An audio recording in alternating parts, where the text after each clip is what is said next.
Welcome back, everyone. Thank you for visiting the YouTube channel for bestbiblecommentaries.com.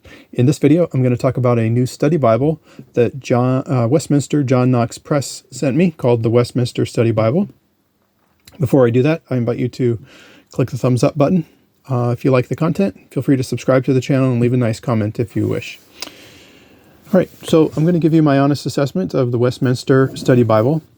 I think that the title, first of all, Westminster, is my first thought was related to historical theology and the Westminster Confession, but that seems to be more a title related to the publisher and not necessarily historical theology of this term. One of the reasons I say that is because of the theological approach in the book. In reading some of the essays and some of the study notes, I would say that the explanations for the text don't have a lot of conviction regarding Christian doctrine or Christian beliefs.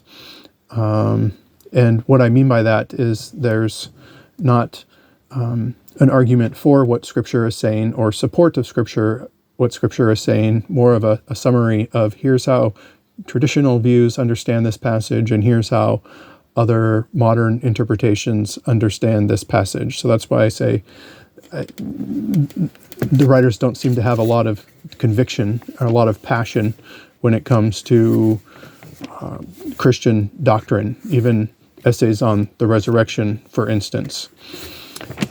There is, I can't remember if I said this already, but it includes the deuterocanonical and apocryphal books. So here's First Maccabees, for example. And so it has study notes on those books too. As far as the contributors are concerned, if you are a follower of my channel, you've been a follower of my channel, you have an idea of the kind of authors that I'm used to reviewing, the authors that I'm used to praising in commentaries, and the theologians. You probably know a few of my favorites at this point if you watch several videos. I hardly recognize any of these names on this list of contributors. So I'm not going to jump to conclusions from that.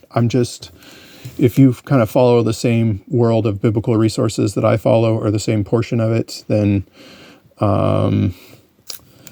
you might, that might be a meaningful statement to you. I have heard of if there's 75 names here, I think I've maybe heard of 2 of them. David De Silva, I recognize from Ashland Theological Seminary. One thing I noticed is that there's not many of these authors that are at seminaries. Well, there's one from Baylor University, W.H. Bellinger Jr.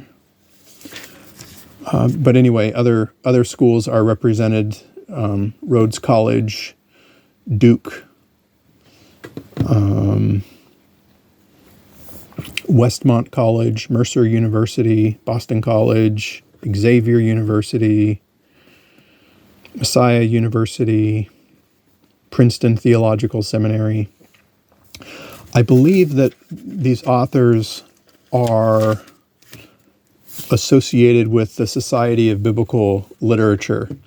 I am not part of that society. If you've watched my videos before, you know that I'm a member of the Evangelical Theological Society, which upholds the doctrine of inerrancy and the doctrine of the Trinity. Society of Biblical Literature is much, much broader than that in terms of convictions and requirements for being in the society. And for my convictions, their beliefs, their openness are much more liberal than I am, but I know that there are some conservative members. Some members of Evangelical Theological Society are also a part of the Society of Biblical Literature, so that needs to be said. But I'm not sure who this Bible would appeal to, who the study notes would appeal to. People who are interested in and having notes for the deuterocanonical or apocryphal books, I suppose, and those who are very interested in having like 21st century interpretations in 21st century language. So an example of that would be this essay in Romans 2 that I found it's called LGBTQIA2S plus issues and Paul. So I'll just read the last sentence.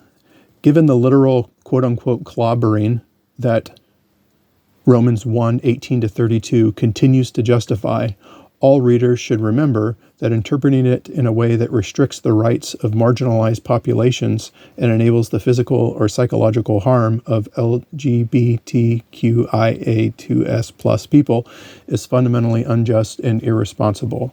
So actually, I suppose that is written with conviction or some passion, but I think that that's the uniqueness of the study Bible also, where a social issue receives more conviction and passion than the essay that I read on the resurrection of Christ.